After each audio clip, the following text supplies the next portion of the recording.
matagutlo, matagadlaw. Adunay mga panghitabo dito sa kauluhan. Panghitabo sa gawa sa atong nasod ug adunay mga panghitabo dinhi sa atong dapit. Mga panghitabo nga mao'y makapaikag sa katawhan nga mabinantayon sa lakat ug dagan sa panahon karon. Itanyag ning istasyon DXSR ang 7 o'clock Breakfast News.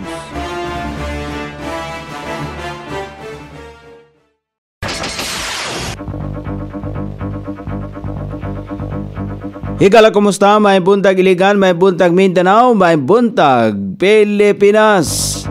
Adlaw nga Huwebes karon pizza 12 ni buwan sa Setyembre ning tuiga 2024. Sangan sa ato station manager Pastor Robin Solapas, kini ang inyong ka-isar Kabisaya Nonay B. Ang matod sa hanay sa balita sa alas 7. O karon sa uluhang tudling sa ato mga balita, adunay tinubdan sa tubig ang linya sa Vista Village. ICDRRMO, mga ahinsa giyahan sa OCD Region 10 sa himuon sa nationwide simultaneous earthquake drill. Iligan LGO mopadala og delegado investment roadshow sa Hong Kong. Balita sa kauluhan, Department of Agriculture subling giabisuhan ang mga mag-uma nga mangandam batok sa posibleng epekto sa pinakabag-ong bagyo. Vice President Sara's video versus Kamara paglikay, sumala pa sa isyu. Pondong igahin sa Office of the Vice President posibleng musangko sa wala kung susamang magmagahi ang Senado o Kamara. Senador Ronald Bato de la Rosa gipamugos nga pulos politika na lamang ang unahuna sa mga kongresista. Balita sa gawa sa nasod, Bangladesh nangayo og tabang sa UN aron nga mahibalik ang mga Rohingyan. Balita sa kinabuhing Kristohanon, International Christian Concern gitabangan ang Kristohanong pamilya nga naluwas gikan sa pagpangatake sa mga rebelde.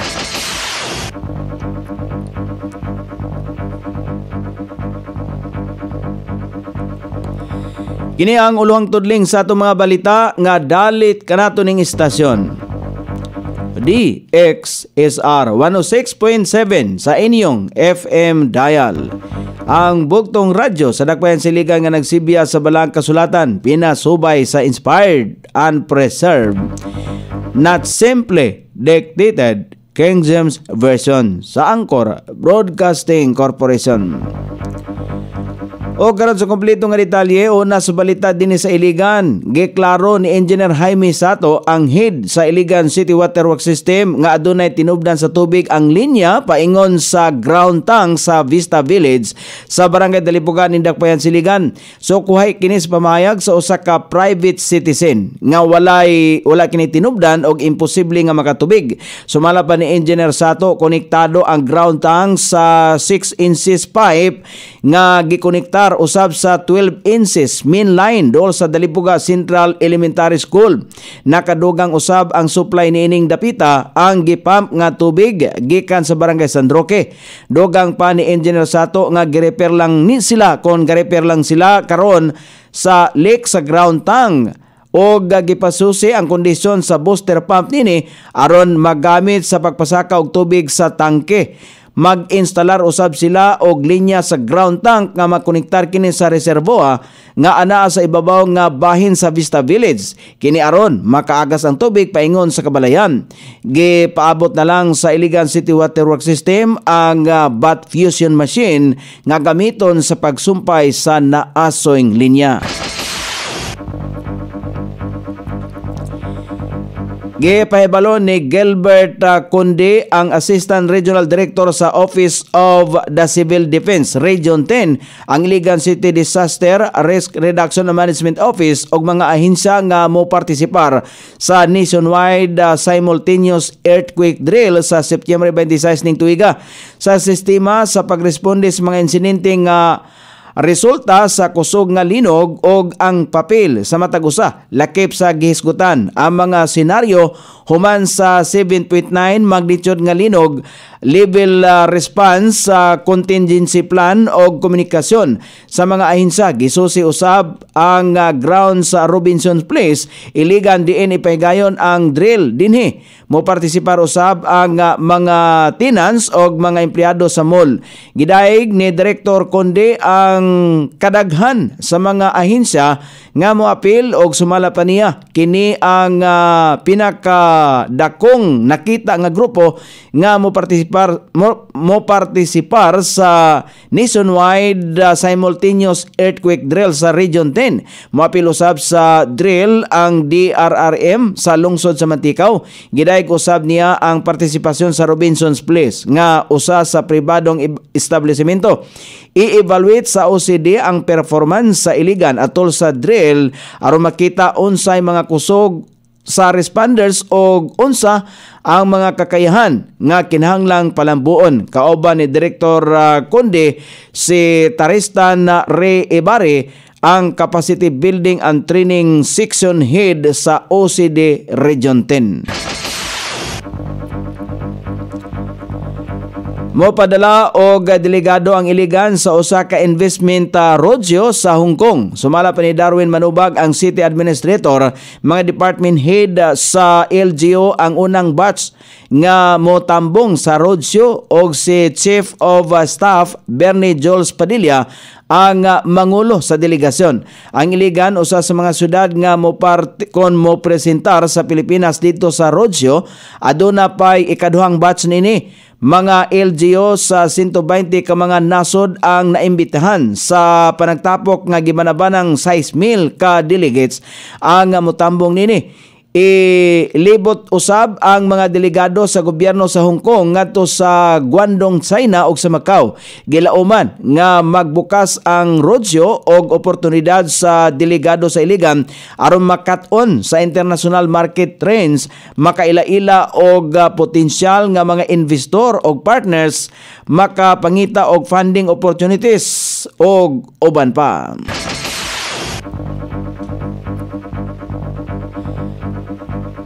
O karon sa balita sa kauluhan, subling gipaandam sa Department of Agriculture ang mga mag-uma sa nasod dungan sa hulga sa bagyo nga ana sa gawas sa Philippine Area of Responsibility.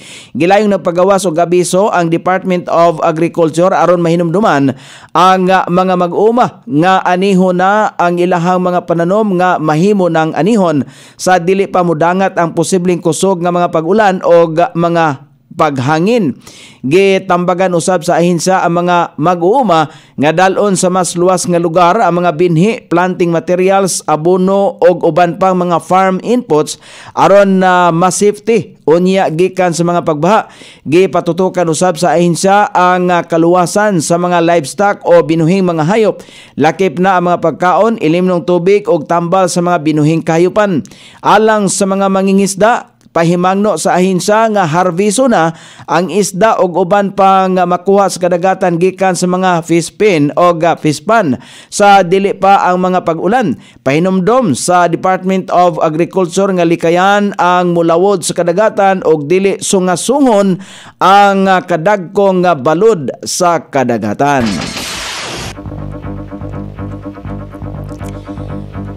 Paglikay sa tinud-anay nga isyu ang gipanulti ni Vice President Sara Duterte ang unod sa gipalugwa niya nga video nga gidirektang miatake sa kredibilidad sa Kamara Baha. Sumala pa ni House Appropriations sa Panel Chairman Elizalde Co nga dili angay mulikay si Vice President Sara kay trabaho sa mga kongresista ang pagpangutana kung unsay gamitan sa bilyones pesos nga pundo nga pangayoon sa Office of the Vice President. Nanganti si Ko nga kuhaan ang pondo sa gipangayo sa Office of the Vice President o gibalhin sa mga ahensya nga adunay klaro nga serbisyo nga mahatag ngadto sa katawhan.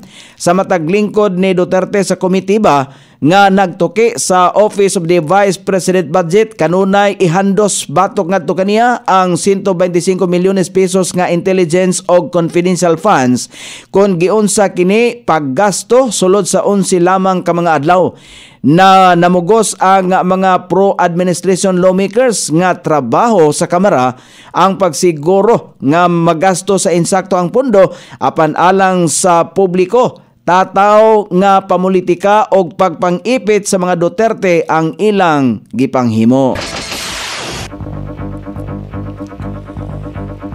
Posibleng musangpot sa pagka-stalemate kung susamang magmagahi ang Senado o Kongreso sa pundong igahin sa Office of the Vice President. Sumala pa ang Senador Ronald Bato de la Rosa, posibleng mahitabo ang tensyon tali sa duha ka balay-balawranan sa oras nga pakunhuran og dakong kantidad ang pondo sa buhatan sa Vice Presidente. Gipangante sumala pa sa ubos balay-balawranan sa Kongreso nga kaltasan og dakong kantidad ang budget sa Office of the Vice President og mahimong ibalhin lamang ang mahimong ibilin lamang ang mga pangpasweldo sa mga empleyado gumikan sa wala pagtungha sa Vice Presidente sa budget hearing sa Office of the Vice President. Apan nagtuo si De La Rosa nga sa Senado ihatag ang budget nga gikinahanglan sa Vice Presidente. Isa sumala pa si De La Rosa sa moboto sa Senado nga ihatag ang gikinahanglang budget sa Vice President Sara.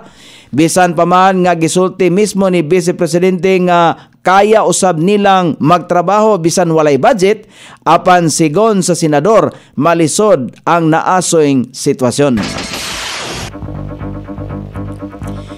Gipadayag ni Senador Ronald Bato de la Rosa nga pulos politika na lamang ang anaso nahuna sa mga kongresista human siyang giakusahan nga gilingla niini ang mga arresting officer. Mahitungod sa gitaguan ni Pastor Apollo Kibuloy, gisulti sa pipila ka mga magbabalaod sa Kamara nga sila si De la Rosa og Vice President Sara Duterte og uban pang mga mamahimong manubag sa obstruction of justice. Human nga tataw nga giilad ang mga opisyal nga muaresto kang Kibuloy milungtad kon mahitungod sa nahimutangan sa pastor nga nagatubang og kaso sa nasod og sa Estados Unidos. Mahinumdumang mihangyo si De La Rosa ngadto kang Presidente Ferdinand Marcos Jr. nga manduan ang Philippine National Police nga ihunong ang operasyon tungod kay naapektuhan nini ang mga estudyante o mga residente nga nanimuyo sa compound.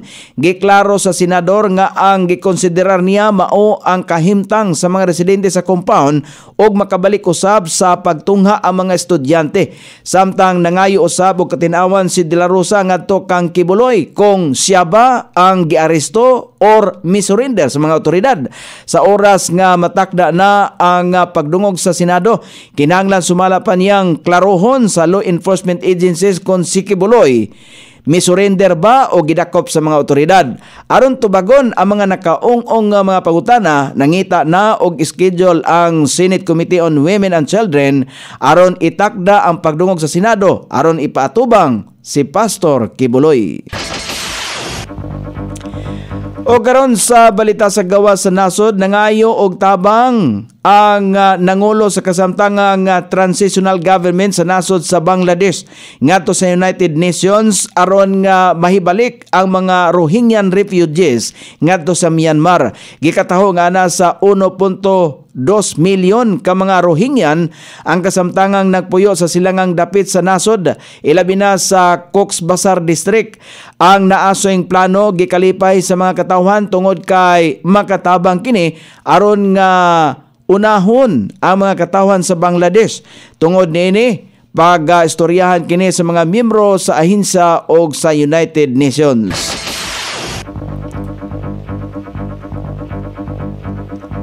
O karon sa balita sa kinabuhing Kristohanon, gitabangan sa International Christian Concern ang usa ka Kristohanong pamilya nga naluwas gikan sa pagpangatake sa rebuilding grupo nga Al-Shabaab.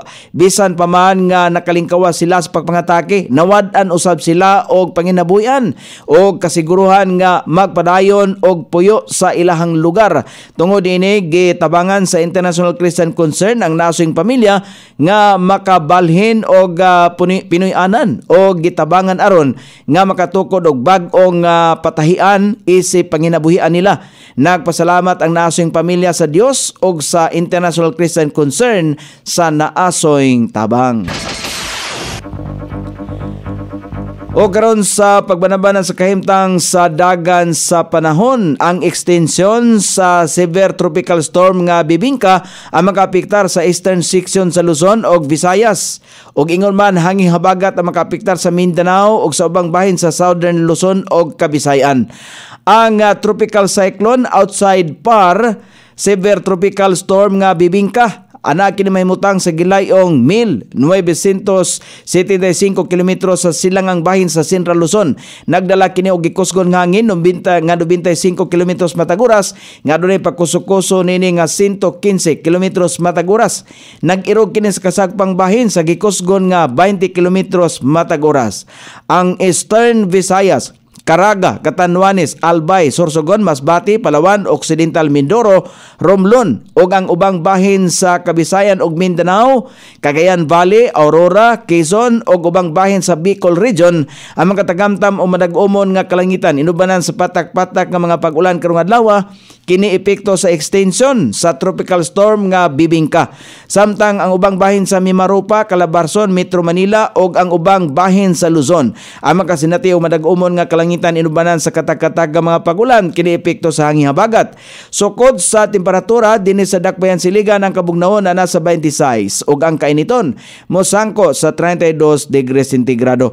Ang adlaw misilang kaganiha sa alas 5:45 ug mosahop unya sa alas 6 punto sa sayong takna sa kagabhion. Inyong nabati ang kinatibuk ang hanay sa balita sa alas 7 nga dalit kanato ning istasyon. DXSR 106.7 sa inyong FM dial. Ang bugtong radyo sa Dakbayan Siligan nga nagsibya sa balang kasulatan, pinasubay sa inspired and preserved. Not simply dictated, King James Version sa Anchor Broadcasting Corporation. Sangan sa tigsuwat sa atong balitang internasyonal ug sa kinabuhing Kristohanon, pitjan sa balitang lokal, Coney Island. Sa ato station manager, Pastor Ruben Solapas. Kini ang inyong KSR Kabisaya Nonay B. Magpasalamat og mingon. Mayong buntag, Iligan.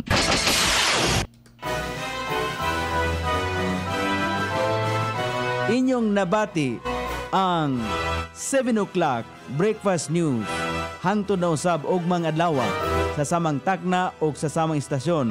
Daghang salamat sa iyong pagpaminaw ug maayong buntag.